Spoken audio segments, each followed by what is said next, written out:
Hello dear students, कैटलिन class में आपका स्वागत है। आज हम लोग पढ़ने वाले हैं त्रिकोणमिति, जो बहुत ही इम्पोर्टेंट चैप्टर है। क्लास 10 से शुरू होने के बाद ये हर एक क्षेत्र में है ना, इसका एक अपना स्थान है, अपना एक महत्वपूर्ण स्थान है।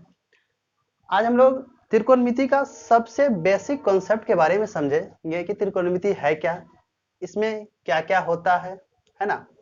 तो सबसे पहले हम लोग देखेंगे त्रिकोणमिति।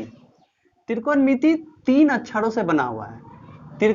त्रि जोड़ कोण जोड़ मिति, है ना। यहां से त्रि, यहां से कोण, यहां से मिति। त्रि का मतलब क्या होता है? त्रि का मतलब होता है 3। त्रि का मतलब क्या हो गया? 3। कोण का मतलब समझ ही रहे हो क्या होगा कि दो रेखाओं के बीच झुकाव को कहते हैं कोण। और मिति, मिति मतलब होता है माप, यानी कि त्रिभुज के इसमें हम लोग 3 कोण के मापों के बारे में पढ़ेंगे, ठीक है।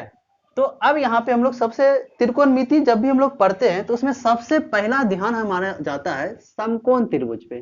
कौन से त्रिभुज पे?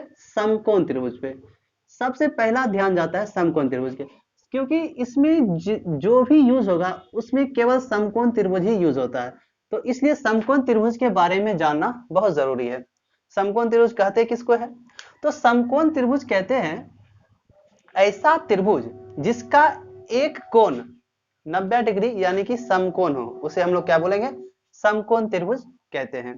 समकोण त्रिभुज का जो गुण होता है, इसमें यहाँ पे 90 डिग्री बनेगा। समकोण त्रिभुज में एक कोण कितना होना चाहिए? तो समकोण त्रिभुज में एक कोण होना चाहिए 90 डिग्री।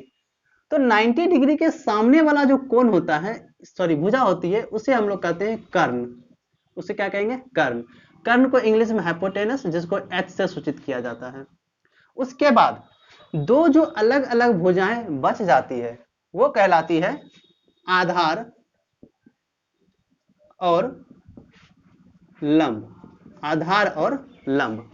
आधार को कहते हैं बेस यानी कि बी, और लंब को कहते हैं पी, ठीक है। तो ये समकोण त्रिभुज की कुछ बेसिक बातें हैं जो याद रखनी होती है। इसमें एक कहा गया है समकोण त्रिभुज जब भी कोई होगा, अगर त्रिभुज एबीसी, अगर समकोण त्रिभुज एबीसी में कोई समकोण त्रिभुज एबीसी है तो उसमें कर्ण का जो वर्ग होता है वो बराबर होता है लंब के वर्ग और आधार के वर्ग के बराबर होता है। इतना हमें क्या करना है? समझना है, ठीक है। अब हम लोग चलेंगे त्रिकोणमिति। त्रिकोणमिति में जो होता है, त्रिकोणमिति में हम लोग रेशियो के बारे में पढ़ते हैं, ठीक है। तो इसमें 6 निष्पत्तियां होती है। कितनी निष्पत्तियां होती है? 6 निष्पत्तियां को ही हम लोग रेशियो कहते हैं। तो इसमें 6 निष्पत्तियां हैं। कौन कौन है? तो साइन, कॉस, टेन, कॉशेक, सेक और ये कॉट।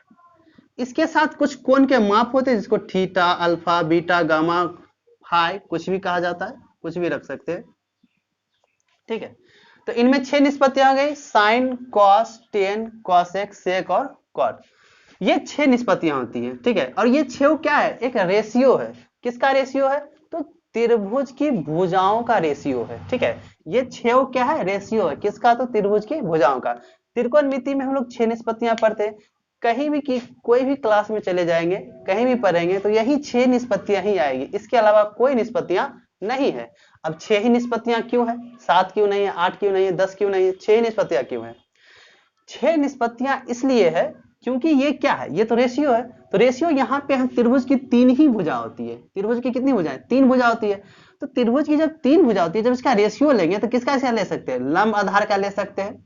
एक बार लंब और आधार का ले सकते हैं, एक बार लंब और कर्ण का ले सकते हैं, एक हो गया। एक बार आधार और लंब का ले सकते हैं, आधार कर्ण का ले सकते हैं, 2 हो गया। कर्ण लंब का ले सकते हैं और कर्ण आधार का ले सकते हैं, 6 हो गया। सबका रेशियो हो गया। अब कोई बचा? अब कोई नहीं बचा। इसीलिए जो रेशियो निष्पत्तियां निकली है ना, 6 ही निष्पत्तियां निकली है, जिसमें साइन, कॉस, टेन, कॉसेक और कॉट है। यहाँ पे जो लंब और कर्ण है, लंब और कर्ण, लंब और कर्ण का जो निष्पत्तियां हैं इसको कह दिया गया है साइन। इसको क्या कहा गया है? साइन। लंब और कर्ण की निष्पत्तियों को क्या कहा गया? साइन। उसी प्रकार से आधार, आधार और कर्ण, आधार और कर्ण के निष्पत्तियों को कहा गया है कॉस। उसी तरह से लंब और आधार, लंब और आधार की निष्पत्तियों को कहा गया है टेन।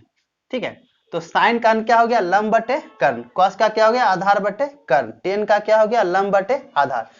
ये जो हो गया, अब देखो यहां हो गया, अब इसका क्या होगा, इसका क्या होगा, इसका क्या होगा। तो याद रखना है साइन का जो व्युत्क्रम होता है वो कॉसेक होता है, कॉस का व्युत्क्रम सेक होता है और टेन का व्युत्क्रम कॉट होता है। तो यहाँ पे साइन हो गया लंब बटे कर्ण, तो कॉस क्या हो जाएगा, कॉस हो जाएगा मेरा आधार बट कर्ण बट सॉरी साइन हो गया, तो साइन का क्या होता है, कॉसेक ना होगा, तो कॉसेक का क्या हो जाएगा, कॉसेक का हो जाएगा उल्टा कर्ण बटे लंब। उसके बाद सेक का क्या हो जाएगा, इसका है आधार बटे कर्ण, तो वो हो जाएगा उलट जाएगा कर्ण बटे आधार। उसी तरह से टेन का होता है लंब बटे आधार, तो कॉट का क्या होगा, आधार बटे लंब। तो ये चीज हमें याद रखनी है, तीन याद रखेंगे, तीन अपने आप याद हो जाएगा। केवल ये याद रखना है कि कौन किसका अपोजिट है, साइन का अपोजिट कॉसेक, कॉस का अपोजिट सेक और टेन का अपोजिट कॉट। ठीक है, तो आज हम लोग यही तक रखते हैं, अगले वीडियो में हम लोग इसके आगे बढ़ेंगे।